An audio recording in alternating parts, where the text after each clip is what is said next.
Yo, what's good with y'all boys? We back, you feel me? We're finna react to Piers Morgan versus Tristan Tate full interview.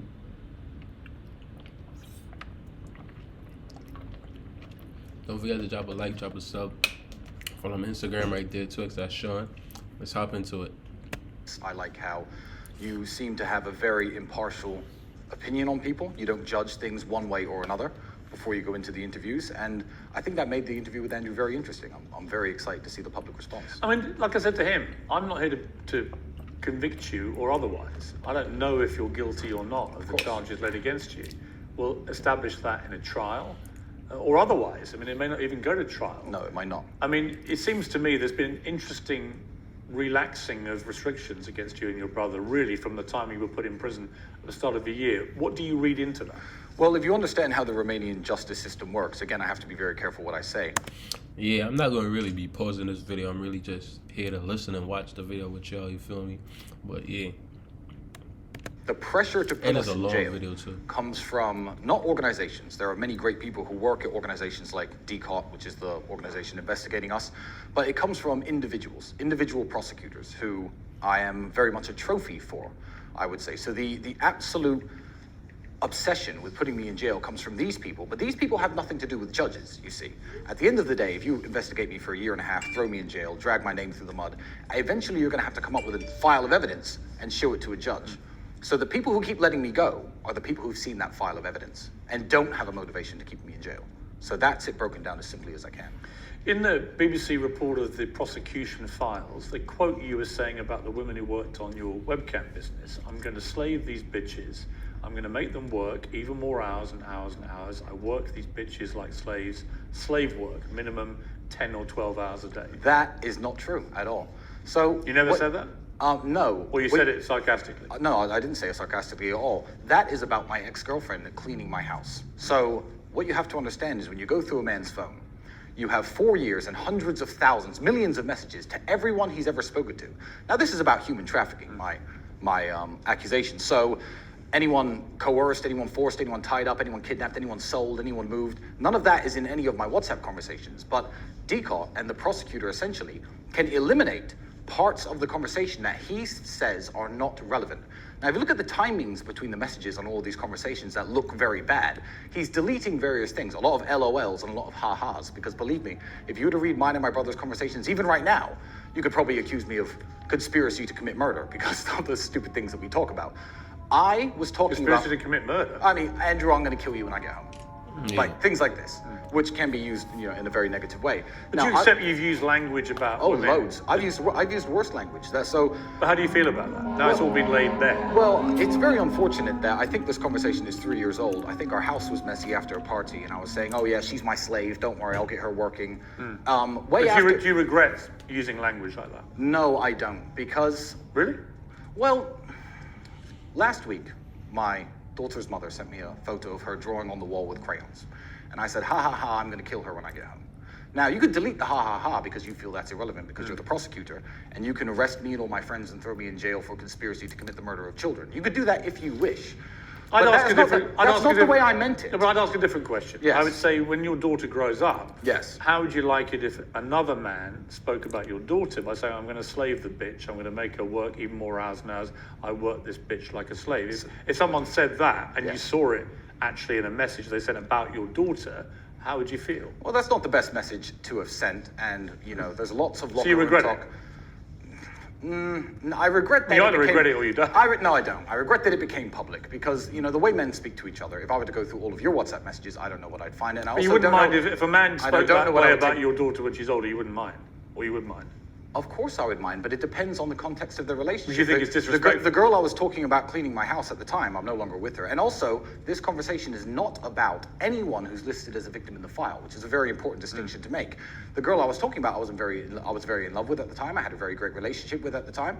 If you say to your girlfriend, oh, come here, I'm gonna spank you. That's not, you know, if you're her co-worker or you're a man who's stalking her, it's a very different context to if you're her boyfriend. The problem is that in the context of what you've been accused of, Yes, the prosecutor can make it look bad. this looks damning. Of course, but what he doesn't do is he doesn't show the whole conversations to any judge. That is a carefully manipulated and edited and actually constructed conversation, as all of the conversations are. This whole lover boy thing, right? The suggestion is that you and Andrew, basically, you're two good-looking, fast-talking, smart guys, right?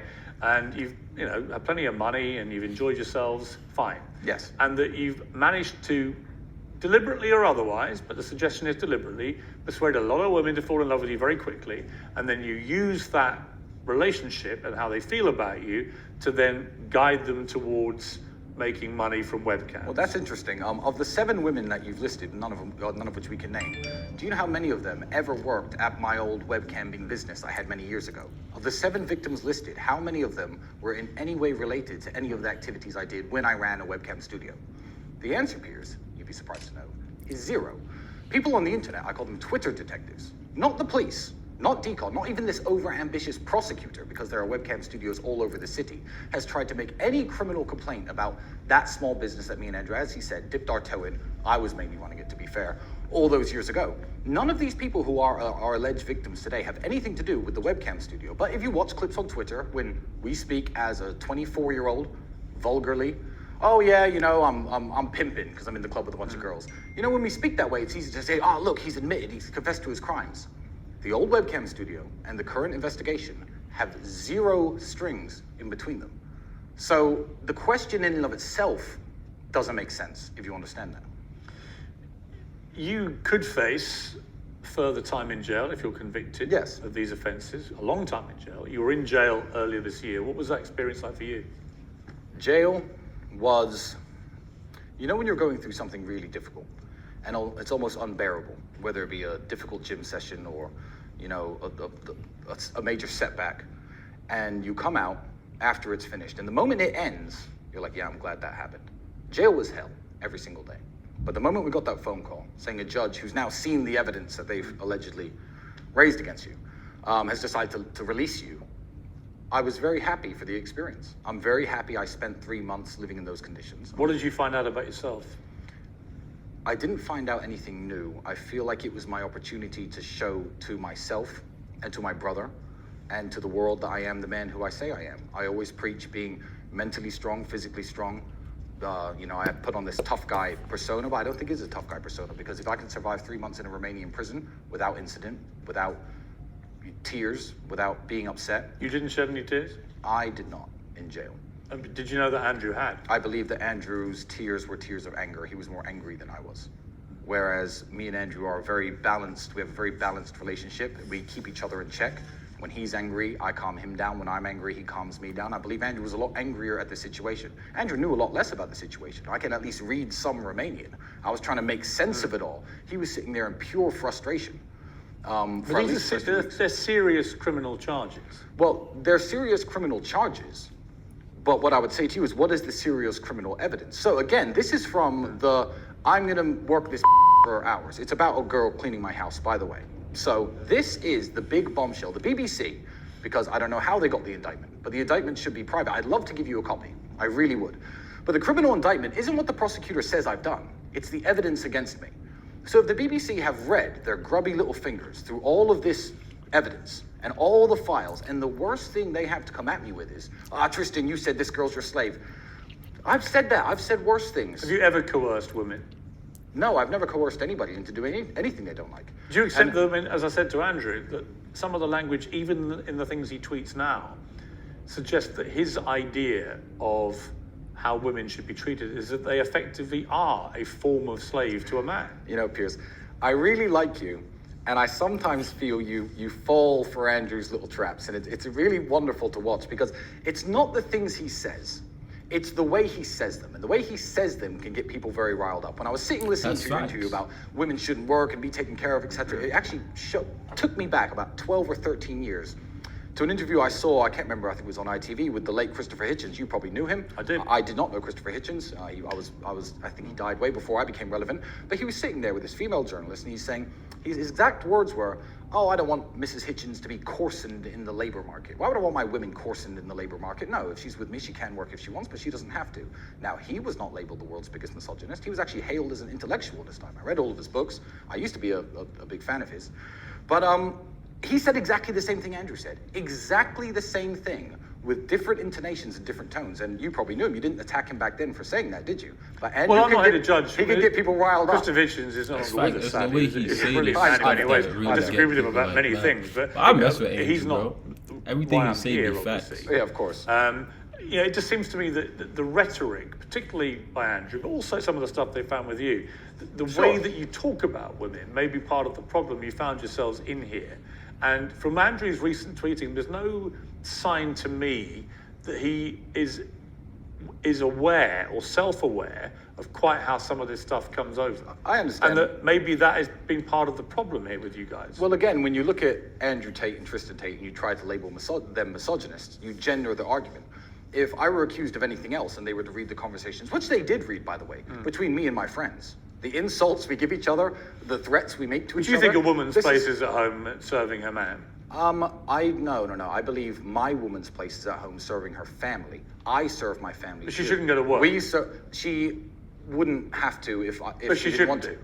If I wanted her to and she wanted to and we agreed If as you a family. wanted her to. If we agreed as a family. What if because- you don't want her to, but she does? Well, in the same way that if I was working a normal job and I got a promotion, that would mean that I move out of the city or we move as a family. We'd sit there and discuss it as a family. I don't believe that there's one rule for every single family. I don't see. Yeah, but Andrew does. I don't see in the future my woman working. No, because I think I could take care of my woman. I could take care of my family. You wouldn't be. I don't think you'd be with a woman who wanted to work, right? I've been with women who worked And how did that go? wonderfully. I've had some absolutely wonderful relationships. Well, doesn't that prove the point that this whole idea a woman has to stay at home and Well, serve I her wouldn't- man is actually a lot of cobblers? Again, I don't think serve her man was something Andrew specifically said. I would Well, he phrase did. I mean, that's why I read that whole tweet. Well, Andrew's not me and I'm not Andrew. What I would say is a woman serves her Are family. you different in your outlook? on Well, life? me and Andrew are very different. Me and Andrew are very different people. Rolling Stone, in a profile, said this about you. Rolling Stone. Their relationship dynamic is very odd. It's like Tristan is held captive by Andrew and believes or follows everything Andrew says or does. I don't believe or follow a lot of things that Andrew says or does. I get asked every single day to counter. E.J. Dickinson is this woman's name. I can tell you some horrible stories about the people who she's harassed and bothered, this Rolling Stone woman. The things Andrew says and does, I mean, I get asked. What don't you like about his views? Well, the major one, when people say, "Oh, Tristan, now that you've converted to Islam," I'm like, "I haven't converted to Islam. Who says I converted to Islam? No, I'm an Orthodox Christian. I have not converted to Islam." What do you think of his conversion? I think that it's not my place to even comment on it. Now, some of the greatest religious discussions I've had have been with Andrew since his reversion, since him reading the Quran, most of it, of which he covered in prison. And we sit there and discuss these various ideas, but I believe that individual religious conviction is exactly that. It's individual.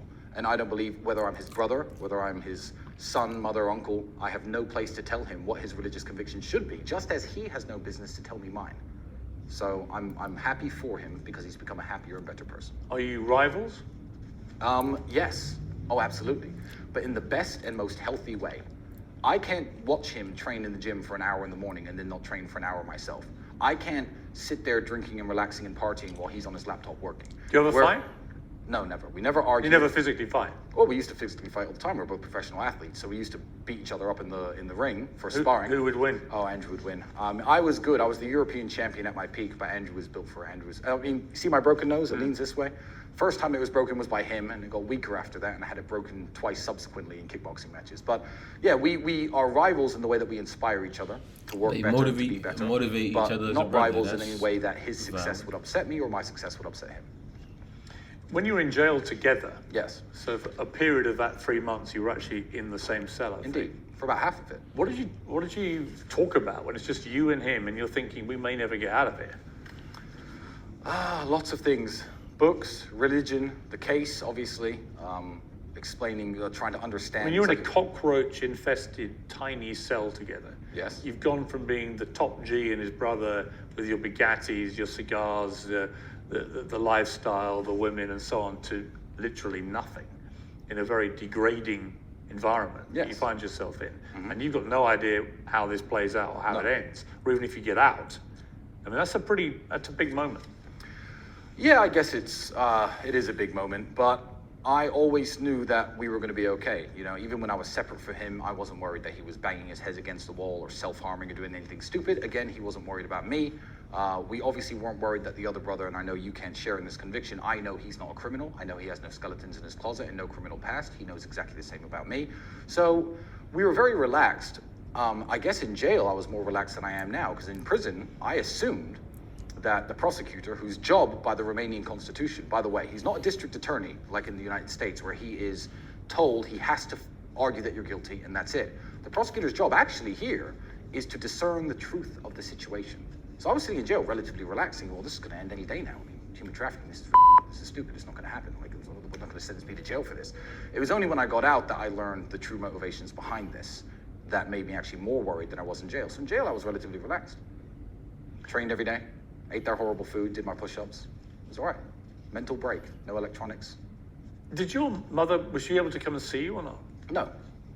No, in fact... Could you speak to her? For some reason, and I cannot tell you why, I was banned from visitors. That includes my daughter, the mother of my daughter, that includes any friends. Was Andrew as well? I don't believe so, but no one tried to visit him. Maybe they were rejected at the prison gate. I don't know, but I was, at one point, it's on file, it's on paperwork, at one point I was banned from receiving visitors. Could you make calls? Yeah, there was some phone time, but I didn't make a single call while I was in prison. I spent 3 months without speaking to anybody. Other than Andrew? No, only my lawyer, actually. Only my lawyer. And did you get into similar physical threatening situations that he did? No, I mean, Andrew had like a few Mexican standoffs, let's say, but I think that jail is a world of realities, and, you know, lots of tough guys, whether they be Romanian or British or American, nowadays, the tough guy move is, you've offended me, I'm going to use my phone, I'm going to call the boys, and the boys are going to come beat you up. I think that that is the standard operating procedure in lots of the world. I mean, as Andrew said, I come from a council estate, I understand this very well. When you walk into a prison cell, that's not the reality. The reality is, if I start a fight with this guy, it may be 10 to 15 minutes before anyone shows up.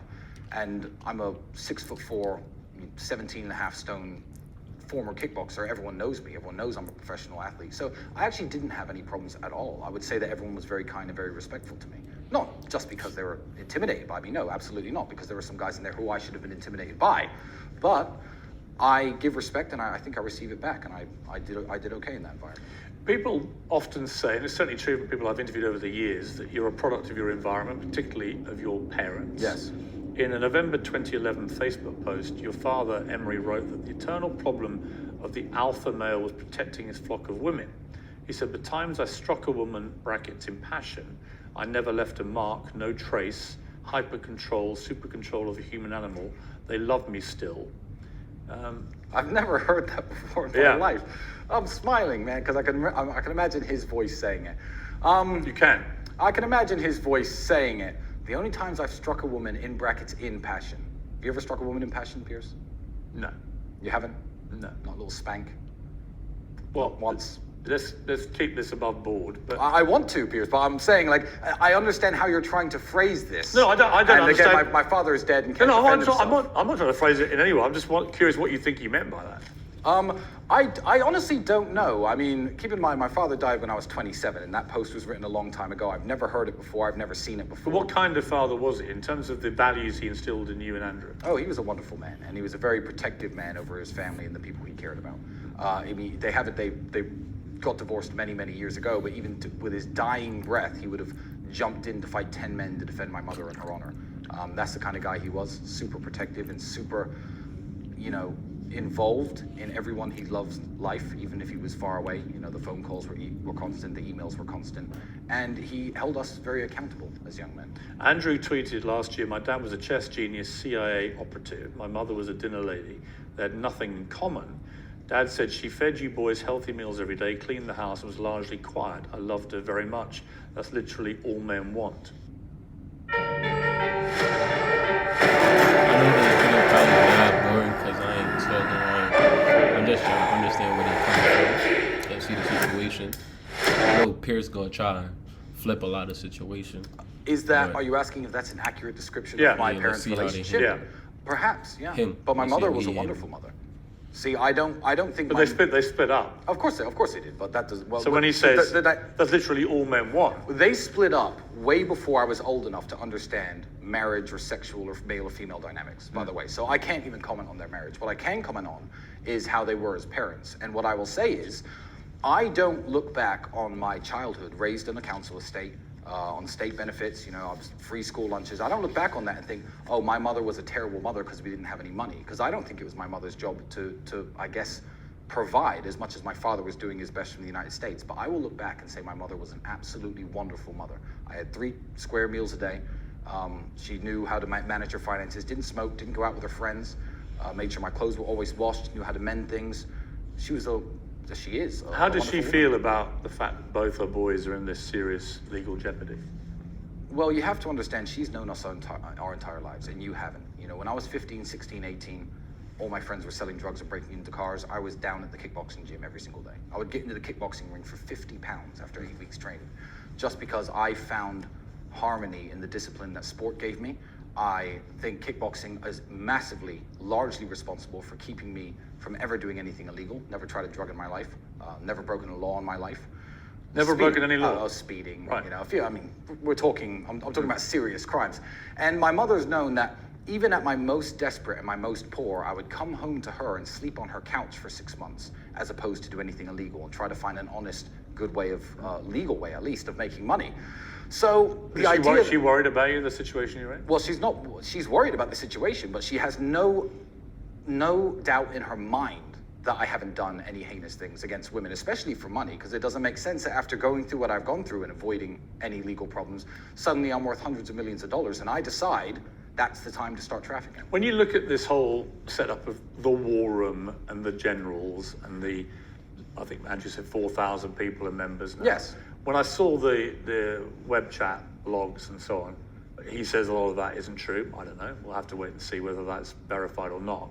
But a lot of the language that's used seems to be that people are being encouraged to spend all this money to join a kind of cult where they are encouraged to treat women as second-class citizens. Absolutely not true. One, I don't. But that's what comes over in these. One, blogs. I believe the screenshots you've seen are fake. One, absolutely. Two, I would say I'm a member of the war room. The war room has nothing to do with me. I'm just a war room member like everybody else. And I find lots of great help within the war room, whenever I want to do business with somebody, if I want to transfer money to certain countries, if I want to, find somebody who has talents that I don't, to recruit people, to find people to work for me. That's what I use the war room for. I don't think any network in the world would exist where men sit around and just complain about women and try and treat women as second-class citizens. I mean, surely it would Well, it's not complaining about them. I wouldn't want to take part in that. It's more like there's one of the running themes is to get the woman to tattoo your name on herself. That's clearly not true. What you've read is fake, and it's made up by stupid journalists. There's 12,000 pages of it. There's 12,000 pages. Well, it doesn't matter. It's very easy to find some chat logs and enter little lines into it. I don't think that. It's also very easy to say, yeah, a bit of it was done. Well, here's the thing. If 4,000 people are talking across hundreds of different rooms 24 hours a day, right now, since the beginning of our interview, probably 300, 400, 500 messages have been sent inside of the war room. I can't tell you exactly what everyone has said over the last 4 years and what they haven't said. I can't. What I'm saying is, in my experience inside of the war room, that is absolutely not what the war room stands for. That's absolutely not what the war room teaches, preaches, what anyone I know from the war room believes. All the people I know from the war room are happily married men, guys with families, guys with kids, successful businessmen, people who run construction companies, real, honest, great people, and that does not represent us. So I think it's fake. You guys have preached a message of masculinity, and I'm all in favor of masculinity. Great. Many other people have categorized it as toxic masculinity because of the misogyny and so on. Do you feel that maybe you have collectively gone too far in the misogyny, and that has been, again, one of the reasons you find yourself in the problems you're in? Well, again, when I say, first the kind of alpha male what have I rhetoric. Said? What have I said that's misogynistic? No, I'm just asking generally whether you feel that's part of the problem. I don't think that's part of the problem. I don't think it is a problem at all. I think that when somebody has been speaking on the internet for a decade, you have to understand that, first of all, lots and lots of content is produced. It's very easy to cherry pick and to take things out of context. Sure. And number two, the man speaking on the internet 10 years ago is not the man sitting and being interviewed by you today. Who I was when I was 25, I fancied myself a bit of a dating coach, used to give people advice on how to meet women and how to pick. That's not how I live. now. I'm 35. I'm not 25. You at 25, I'm sure we're very vastly different than you are today. So, you know, I don't think there's a problem with anything I've said, because I've never advocated for anything illegal. I've never advocated for any crime. I do not advocate for drugs. I do not advocate for violence. I do not advocate for any of these things. So if Andrew said that women can't drive as well as men once, like, it's very easy to jump on that and say this man is the world's biggest misogynist because he said X. And I think it's really stupid. He said a lot worse things than that. I do think that was the original reason he went viral. I do think he said a lot of blatantly misogynist things. I don't think he's even really aware. I don't think he even thinks they are misogynist. Well, that depends on your worldview, and it actually depends on the worldview of where you live. Because if you were to walk around the country of Romania, the great country of Romania, and you were to talk to people and say some of the misogynistic things you've heard, Andrew, me, anyone else in the world say in England that are considered misogyny, the men and the women here would be like, yeah. Huh? What? Misogynistic? What's like? That's not a very good defense. Well, no, it's not. The fact that other countries, I'm not trying to defend myself. other countries tolerate it. No, I'm not trying to defend myself. But the man should go out and work, and the woman should stay home and take care of the family. This is my point. So in England, that's for some reason makes people's heads explode when I say that's how I want to live. I'm happy. I'm not saying you're perfectly entitled to live how you like. Yeah, absolutely. But you guys have made millions and millions of pounds out of preaching that message, and the criticism that's how it used to be, is that young, impressionable teenage boys in particular have been led to believe by you guys that the only way to succeed in life is with that dynamic. No. Where the man's in charge, he's the hunter, he's the provider, the woman stays at home, she makes herself look good, and her only whole modus operandi each day, a whole raison d'etre, is to get up and make a man feel good. I'm going to correct you, because I think you're completely wrong about what me and Andrew preach. What me and Andrew preach is a message of masculine excellence. And when you are an excellent man, when you are strong, smart, sharp, old... First of all, every female nowadays is want a man to do all the stuff, want a man to take care of them and all them things. The only problem is they don't feel like they should take care of the man too. So it's like they want a nigga to take care of everything, pay the bills, pay for everything, do all this, but they don't want to cook, they don't want to look good for the nigga, they want to, bro, that's where the problem is. Like, they got a problem. That's where I see the problem. All the things that we tell young men to be, discipline, things for niggas, then you can find a wife and a woman and a life. Like, this nigga, Morgan or whatever he want to name, is the type, is what Andrew Tate don't want you to be like. Okay, he the type of nigga that would spend money on his female, do all this shit, and his female don't do nothing for him. She will go out there and cheat on him and all this bullshit. And I don't know. Dynamic for I once, get what if I'm you saying. like, and live exactly how you want. Oh, sure. I don't tell. Yeah, and you can have a wife who's more successful than you. You can date a judge or a lawyer or a You do both doctor. basically believe women should stay at home and not go to work. No, I believe that I want my woman at home with my family, and that's the way I wish to live. No, that's also wrong what with you that. preach. That's also what you preach. Ain't nothing wrong with that, bro. If I have enough money to take care of my family, my lady don't have to work. She can stay home. Now, if she do want to work, by all means, she do what she want. But they not saying they gonna force them to stay home. They saying they will want they lady to stay home. Cause they have enough money to take care of the family. Or university, right? I mean, you think... I don't preach anything inside of any university. Right, well, okay. No, the university, sorry, if you're talking about the real world, the online educational platform, which has been attacked and slandered more than me. Keep in mind, I don't own it. It's been slandered and attacked and said that it teaches people how to abuse women. What kind of app would teach people how to abuse women? It's insane. It teaches web design, e-commerce, copywriting, cryptocurrency trading, basic methods of wealth creation, and that's it. It actually has nothing to do with teaching anyone anything about women, to the point that women are members. Loads of members. What about the war room? Well, the war room doesn't have female members, no. I can explain why that is if you care, but I don't think it's that interesting of a reason. Well, I would say that I don't have, or my brother, or any of the men in the war room don't have any business telling women how to be women. You see, we're not misogynists. If we were to get women into a group and say, hey, women, you need to be like this, you need to be like that, no. Andrew tells women how they should be all the time, including a lengthy tweet Andrew I read to him. It was only last week, and that's my point. I read that whole tweet. Bro, ain't nothing wrong with that, nigga. You got females telling niggas how to be all the time. What, bro? You could put this freedom of speech. You could put your opinion on how you think a female should be. It's like me. Oh, you feel me? It's an opinion, bro. The reason is that it went on Everybody and on and on. And honestly, it was just opinion. blatantly misogynist. Yeah, but people can take that or leave it. This is Twitter. That's a public But it forum. doesn't make it not misogyny. Well, And you guys, consider it and misogynistic. here's where your massive reach and influence becomes problematic to me.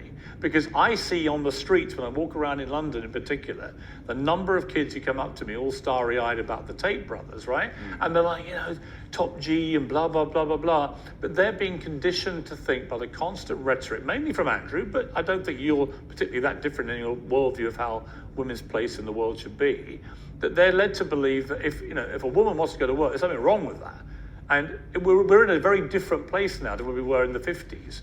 A lot of women love going to work, love their jobs, they're successful. Often they may be the main breadwinner in the family, right? The whole dynamic has changed. There's no suggestion that there's a repeated pattern of women that go to work, they have unhappy marriages or lives or unhappy children. No, but I believe society's gotten much worse in the last 30, 40 years. And Because of women going to work? No, not because of women going to work, but because of men losing the agency to discipline. Bro, first of all, let me hear the children in the household and to be seen as the figurehead. Now, that's my personal opinion, and if you find it misogynistic, that's completely fine.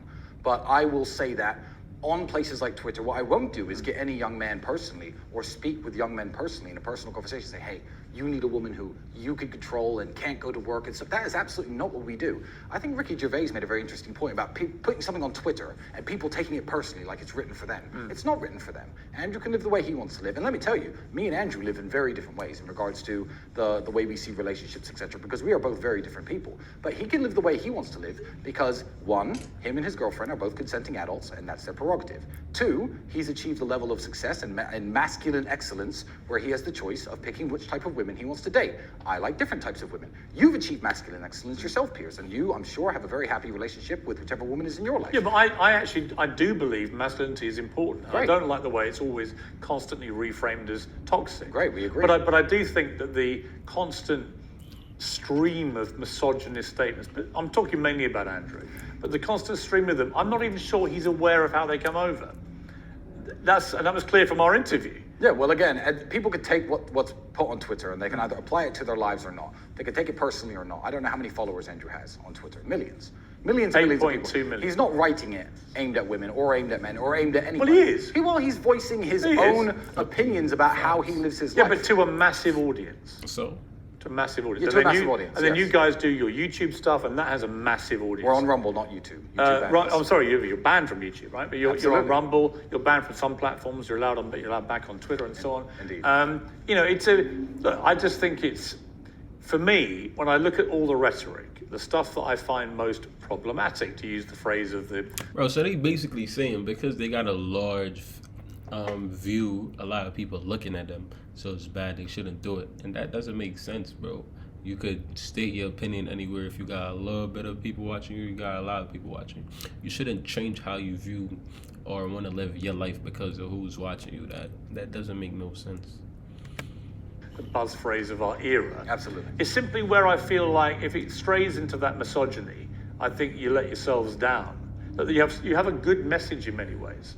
You know, a lot of the stuff, notwithstanding the serious charges you're facing, and we'll have to see how that all plays out. And maybe you both are very different people to the ones you're claiming to be. We'll find out, right? But in terms of your general rhetoric, I find that constant running underpinning theme of misogyny and about where a woman's place should be, that is the problem in terms of the influence on young men.